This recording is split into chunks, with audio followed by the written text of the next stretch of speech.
बढ़ते आगे और एक और मैनेजमेंट को अपने साथ जोड़ते हैं। तीसरी तिमाही में एस्ट्रल के नतीजे अच्छे रहे हैं। आय में 8% की बढ़ोतरी रही तो मुनाफे में 19% का इजाफा नजर आया। इस बार के नतीजों और आउटलुक पर चर्चा के लिए हमारे साथ कंपनी के सीएफओ हीरानंद सावलानी साहब जुड़ चुके हैं। हीरानंद जी, बहुत बहुत स्वागत आपका। मेरा पहला सवाल यही है कि जो अर्ली डिमांड ट्रेंड्स हैं, अगर हम देखें Q4 के शुरुआती मांग रुझान के हिसाब से, तो वो कैसे दिख रहे हैं? FY24 के लिए 20% के वॉल्यूम की जो गाइडेंस है वो की गई, लेकिन आप देख रहे हैं कि 24% पहले ही हासिल किया जा चुका है। तो ज़रा अपना नज़रिया बताइए कि किस तरह से ये सारा जो वॉल्यूम है और जिस तरह की ग्रोथ के तमाम पहलू हैं और उसको अचीव किया जाएगा। हमको कॉन्फिडेंस है कि हमने जो गाइडेंस पहले 15% वॉल्यूम का दिया था, फिर उसके बाद रिवाइज करके 20% का गाइडेंस दिया है, और हमको कॉन्फिडेंस है कि हम आराम से 20% वॉल्यूम ग्रोथ कर लेंगे पूरे साल में। ओके, आप सरकारी जो कारोबार है उस पर भी फोकस करते हैं बिजनेस कैटरिंग के जरिए।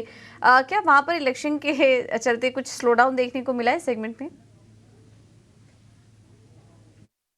हमारा कंट्रीब्यूशन जो है वो गवर्नमेंट के साइड से काफी कम है, क्योंकि हम लोग एग्री बिजनेस में हमारा प्रेजेंस काफी कम है।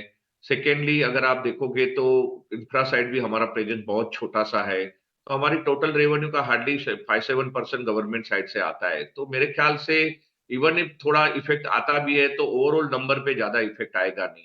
सेकेंडली, इलेक्शन और उसका माहौल की इफेक्ट आना शुरू होगी करीबन अप्रैल से, और अप्रैल से जून वाला जो हमारा क्वार्टर है वो सबसे लो क्वार्टर रहता है इन टर्म्स ऑफ रेवेन्यू। अगर आप देखोगे तो अब 16 to 18% का कंट्रीब्यूशन रहता है फर्स्ट क्वार्टर के अंदर। तो उसके अंदर अगर छोटा मोटा इफेक्ट भी आता है तो फुल ईयर के नंबर पे हम लोग कवर अप कर लेंगे। तो हमको ऐसा नहीं लग रहा है कि गवर्नमेंट की वजह से कोई बड़ा चैलेंज आने वाला है इलेक्शन की वजह से। Private sector I don't think कोई अफेक्ट होता है इलेक्शन की वजह से, क्योंकि प्राइवेट कंस्ट्रक्शन एक्टिविटी तो कंटिन्यू रहने वाली है। तो कहीं अभी हमको तो नहीं लग रहा है कि इतना इफेक्ट है, क्योंकि हमारा पिक क्वार्टर है Q4। जनवरी तो ऑलमोस्ट खत्म हो गया, तो बाकी 2 महीने बचे, अभी तक तो इलेक्शन की डेट्स भी अनाउंस नहीं हुई है। तो मेरे ख्याल से ये क्वार्टर निकल गया ना, जो हमारा सबसे हाईएस्ट वॉल्यूम वाला क्वार्टर होता है, तो मेरे ख्याल से नेक्स्ट ईयर अगर छोटा मोटा इफेक्ट आएगा तो इतना इफेक्ट नहीं करेगा उतना।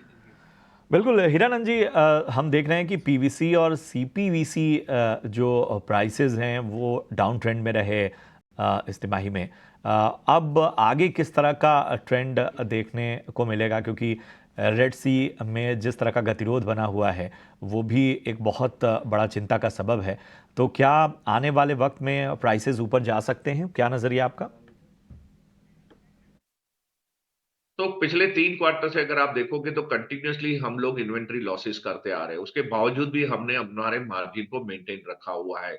तो कहीं ना कहीं ऐसा लग रहा है हमको कि अभी शॉर्टली ये बॉटम बन जाना चाहिए। बट अगेन मैं वो बोलना चाहूंगा कि ये कमोडिटी है, उसके बारे में प्रिडिक्ट करना बहुत डिफिकल्ट होता है किसी भी ऑर्गेनाइजेशन के लिए, because it is not restricted to only India, ये तो ग्लोबल कमोडिटी है। तो उस केस के अंदर वेरी वेरी डिफिकल्ट टू से कि क्या होगा। ऑल ऑफ सडन प्राइस बढ़ भी जाता है, कभी भी ऑल ऑफ सडन गिर भी जाता है, कोई भी एक न्यूज आता है तो उसके बेस पे फ्लक्चुएशन ये रहने वाला ही है।